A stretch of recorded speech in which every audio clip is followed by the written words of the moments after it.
Hello! Welcome to attempt Can you hear number us? 4 and the final attempt. Yeah, if we can't get this, I'm done. I'm starting to get a headache.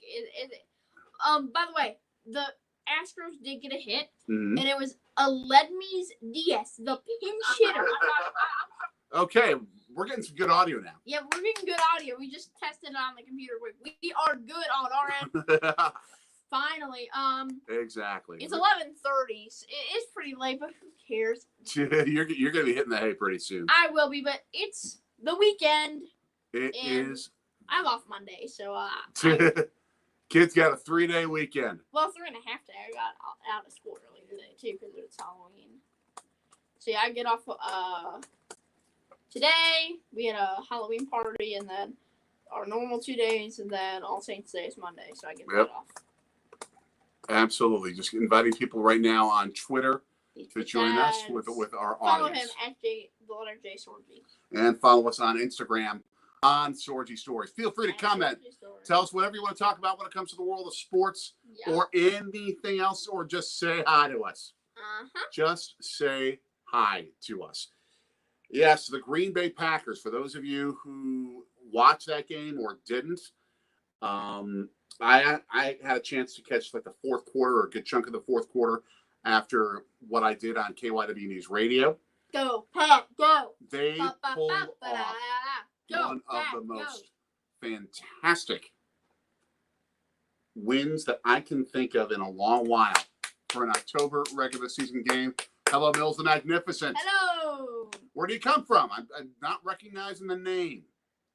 But new subscriber, maybe? Would love for you to subscribe. Hit subscribe and hit that bell and join us for everyone here on Sorgi Sports Weekend and our test broadcast here.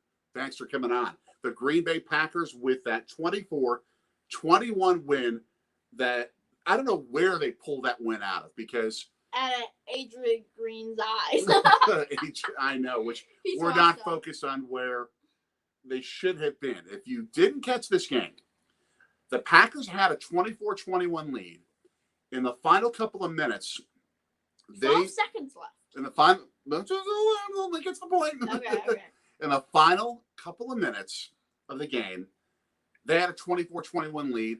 They had it goal to go, basically at. Thank you for subscribing. We're happy to have you. Oh, that's awesome. If you don't comment, that's okay. Hey, yeah. We're glad you're part of our team. We're happy. Glad you were part of the Sorgi squad. Yes, absolutely.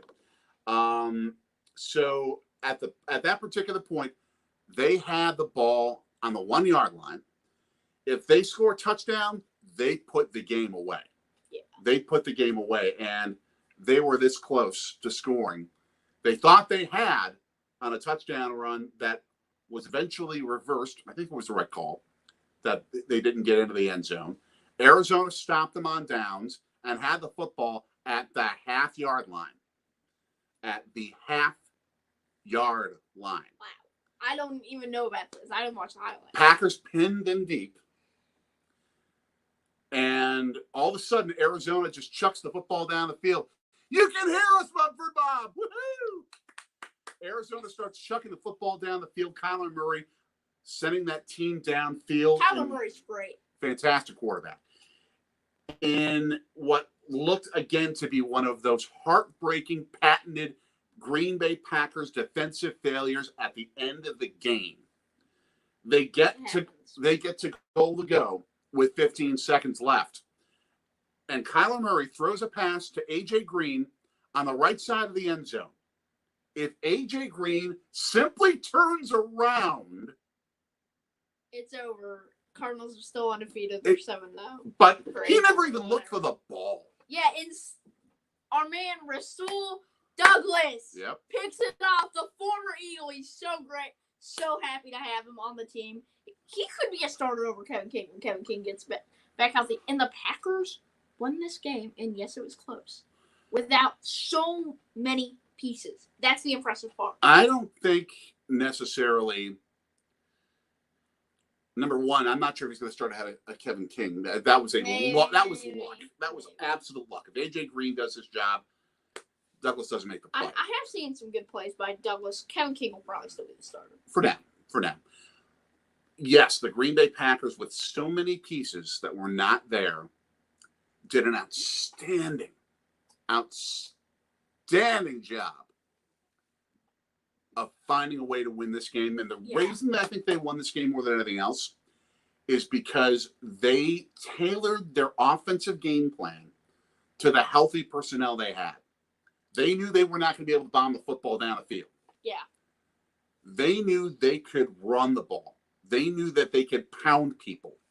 And it felt like, even though you were seeing formation after formation, Mumford Mopp, talking about this game, by the way, everyone in Wisconsin was expecting the same result we have seen for years. Still not sure how that happened. It happened because the Packers saw the personnel they had that was healthy, and Matt LaFleur, in a short week, tailor-made the game plan to make this team a grinded-out, run-the-football team. Also, let's on a short week with our defensive coordinator and everyone having to get tested for COVID, all that crazy stuff. Who knows how many days of practice they had? They probably had less in practice because of this. Credit the Packers defense as well, by far. Even though they gave up a lot of yards. They gave up a lot of yards, especially towards the end of the game. They were getting tired. They figured out a way to win that game. I was plenty happy that the Cardinals defense only got 1 point in fantasy. I was plenty happy with that. Now, I don't know necessarily if the same two teams play say that they play 100 times with the exact personnel they have. I think Arizona wins more of those games than Green Bay does. But Green Bay pulled it out. It has been one of those things that you will rarely see a Matt LaFleur coached Packers team beat themselves. Now, the NFC Championship game in 2020 was an exception. They blew it. They did blow it. Matt LaFleur made a mistake on that fourth down call. You also talk about whoever that was in the end zone, if you catch the 2-point conversion, Kevin King, if he doesn't give up 2 touchdowns, MVS if he doesn't drop there's so many pieces to that loss. And we could go on for hours about every piece. Absolutely. But they won. They won this game. They are now tied, actually technically have the best record in the National Football League. Yes. So the other teams with one loss are going to be able to catch up to them potentially this week. And when you not in the AFC, the best team really it looks like the best team is the team the Packers beat, the Bengals. The Bengals at the moment, the Bengals seem to be the best team. They lost to the Packers and Bears, but they've really picked it up recently with a huge win over Baltimore. I did not expect that at all. Then you also have to talk about the Bills. They did lose to the Titans. Right now in the NFC, I have to say Packers 1, Cardinals 2, and probably Cowboys 3, or the Rams. Whoever wins the NFC West 2. And then when you're looking at the AFC, Bengals 1, I would say Titans 2, and probably Bills 3. This upcoming stretch for the Green Bay Packers is going to be their hard one. Look at who they've got. Yeah, so Kansas City, Seattle, and then the Vikings in Minnesota, and then we go to the Rams. Then we have the bye, and then we go on another crazy stretch. But this hard stretch, yes, Kansas City does not necessarily – they're not as good as they were the last couple of weeks, and that's true. They have a major, major defensive issue.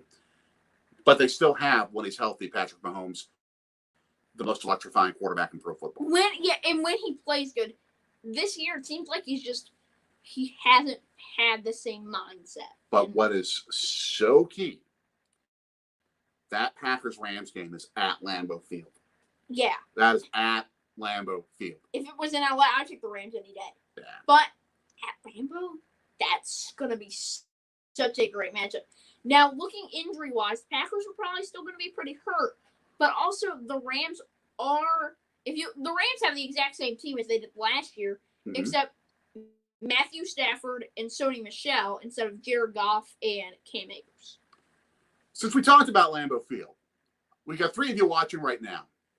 What is your favorite experience of a sporting event that you have ever had? Of any games that you've ever been to? Mine is easy. That no-hitter. Is that the same for you? Wait a second. Type it on the comments. Tell us your all-time favorite experience of going to a sporting event. I would actually not say the no-hitter for only one reason. We went to a Game 5 winner-take-all. That is true. Series clinching win for the Milwaukee Brewers. That is true. I don't in remember 2011, that, so it's hard for me to. Against the Arizona Diamondbacks. It went to the 10th inning. Arizona tied the game in the 9th to send it to extras. And then in the 10th inning, you were like basically about to fall asleep on my shoulder. I was asleep. As Nyjer Morgan hit the series walk-off hit. Nyjer Morgan, to score man. Carlos Gomez and send the Brewers to the National League Championship Series, where they lost to the St. Louis Cardinals. I know. Yeah, but for me, it has to be the no-hitter. That was just such an amazing experience. And the reason I think is, too, because you never know when a no-hitter is going to show up. You never know when it's going to come. It could happen at any moment. It almost happened tonight in the World Series. Yeah, Ian Anderson threw someone until let me make sure I'm gonna get this name right. I don't want to screw it up. Edledmes Diaz with a huge hit. What's the score right now? Still, it's over. It's over. Atlanta's got the Braves 2-1 lead. This is absolutely huge. You were. We have Jacob joining us. You were at that game as well. Yeah. When that the Brewers won that. Oh, wait a second. Was it the National League Division Series clincher, or are you talking about when they won the NL Central title? That was also a fantastic game when they beat the Miami Marlins. Hold on, which NL Central title? 2011. Okay, I'm saying we got a million of them. That's what I'm asking. They clinched the NL Central. We don't have a million titles, but they've got some. The NL Central title in 2011. Ryan Braun hit an 8th inning home run to give the Brewers the lead. Ronnie. And then my man. They finished it off in the 9th, waited for a Cubs loss, actually Cardinals loss, which is what happened, and they won the division title that year. Just like 3 years before. They played the Cubs in game 162. They were tied with the Mets in the wild card race. Game 162. Brewers are trailing the Cubs. Ryan Braun hits an 8th inning home run to give the Brewers the lead. CC Sabathia, complete game, and they shut down the Cubs. Won that game, sat there and waited, and then the Cubs, the Miami Marlins beat the New York Mets, and the Brewers clinched their first playoff berth in 26 years. That must have been huge. Oh, it was awesome. And I think it was doubly cool for Brewers fans because they beat the Cubs. Hey, when you get to beat the Cubs, it's always great. Mumford Bob joining us here. He lived in Seattle when they went to the Super Bowl for the first time. You were in Seattle for 3 home games that year. Everyone's so excited. The atmosphere was incredible because you never had a good Seahawks game. They lost to the Steelers thanks to the refs, you're saying. I'm not 100% sure that I would say the refs cost Seattle that game. Was I even alive for that? No, okay, you I don't were a few know years that. down the road. Okay. Pittsburgh, I think, was the better team that day. Yeah. But I think I do remember one call being blown. That's accurate. That's accurate. And then Jacob saying that it was when you're saying the National League Championship. Can it specify if it was the NLDS or if it was the NL Central Championship? Or was it when they won in 82? Or I'm just kind of specify. And you were 4 rows from the top of the stadium by the prisoner of war missing in action flag, which is a fantastic tribute, by the way. And when I took you to the NLDS in Game 5 in 2011, it was just before you turned 2 years old. park down there, Family View.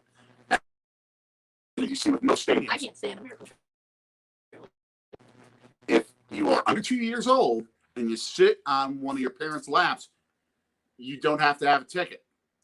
So the two of us got into a clinching Game 5 with ATJH Travels. How you doing from Pittsburgh? Across the state. But we were in the last row along the third base line up in the upper deck and got in, the two of us, for a clinching Game 5 for $50. Wow.